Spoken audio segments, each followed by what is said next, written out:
VFX tasks that used to take me hours are now taking a fraction of the time because I'm using some AI tools to simplify the process. I work on high-end commercials with big brands, and sometimes I end up spending a lot of my days tracking out wires or removing stray hairs, little things that AI tools can actually help out a lot with. Right now, a lot of AI models give you back the footage in the lower quality, so it doesn't make sense to degrade the entire shot. For professional use cases, we want to only cut out exactly what we need, and there's an easy way to do that. So I've set up 3 examples of different ways I've done that. The first being what I call the removal of flyaways. So you can see here in my After Effects file, I have a rotoscoped lady. This is just some stock footage I pulled. This is what the shot originally looked like. So you can see her hair has this frizzy thing around it. And so to get her hair cleaner, what I do is I am just gonna roto her out.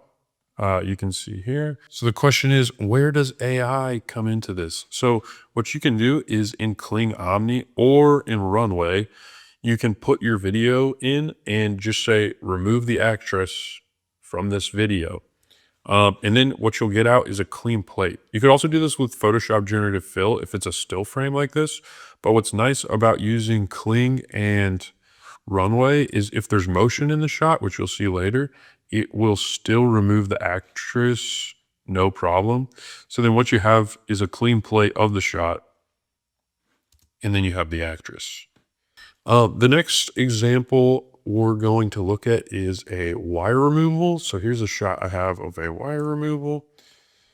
So we have some wires in this shot. What I've noticed is if you take one of these shots and then you just get in here and you do a very rough mask around the wire removal area, what you can then do is track that mask using the tracker in After Effects or whatever compositing tool you're using. So now I have a decent track on that. What I can do is I duplicated the layer. So on this layer, I can do a fill. So now what I have is a green layer that is just covering that wire section up.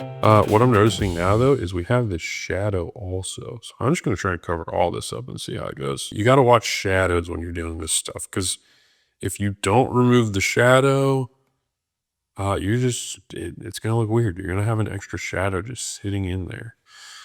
So I just have that whole thing covered. So what I can do now is just export this as like an MP4. And then if I go into Kling, or you can also use Runway for this, and then you upload your video, and then you can just say, remove the green solid from this video.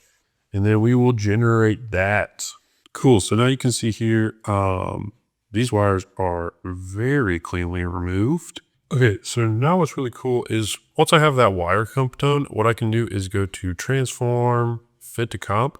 And if I go to the difference mode, this is going to show me how closely, anywhere that is black means that it totally aligns with the shot, and anywhere that is showing color means that there's a difference in the shot. And so what you're seeing here is there are some very tiny changes that the AI makes. You can see this side of the frame looks slightly different. You can see this side of the frame is identical in a lot of parts. And then the place where it's glaringly different is where it removed the green solid. So what's cool about this is the only area we really want to take, because of that quality difference I mentioned in the AI video is going to have less quality. So we only really want to take this spot, the green spot. So I'm going to mark this comp green. This is, if I solo this, this is just our green track that we did. So what's cool is I can apply the, it's still in difference mode. I need to change it to normal. And what we have now is a remove section. But here's the thing, you're seeing a little bit of difference because the AI generation is not exactly the same. So we want to go into our mask and look at the feather. We're going to feather it. We're starting to see the wires again. But then we're also just going to expand it a little bit. And so look at that. I got a feather of 92, expansion of 106, And now you don't see anything. Now the wires are good as gone. And the nice thing is the only part of that shot that's changed is right there. The rest of it, this is the original quality of the rest of the shot. You know, it's a pretty simple use case, but you can imagine like removing logos from clothes is way easier. If the fabric is changing, now the AI generation is going to fill in what the fabric looks like during the motion. And you could use this same remove the green solid, because it's showing the AI exactly where we're removing something. If I said remove the wires, I've gotten weird results. Whereas if I have a green solid in there, the AI knows exactly where I'm trying to remove something. Okay, cool. The last example I have here is lens flare from the sun. That would be pretty challenging to remove traditionally because you have this cow movement behind it. You have these different reeds. The other thing, a similar thing I've had to do in the past is like reflection, or if like something is moving behind glass, so you're trying to fill in the reflection and also the thing behind it, and you're trying to get accurate reflection still. And so, you know, sometimes that would have included recreating it in 3D, or a more complex compositing process of layered composites with 3D tracks. So now using the green fill method, or just AI generation in a lot of cases, you don't have to do as much tracking as you used to do. You just have to be mindful of where you're using the lower quality footage. And I'm sure soon enough, it won't even be lower quality. So just looking back at the 3 examples we did, you can see this lady's hair is very much cleaned up.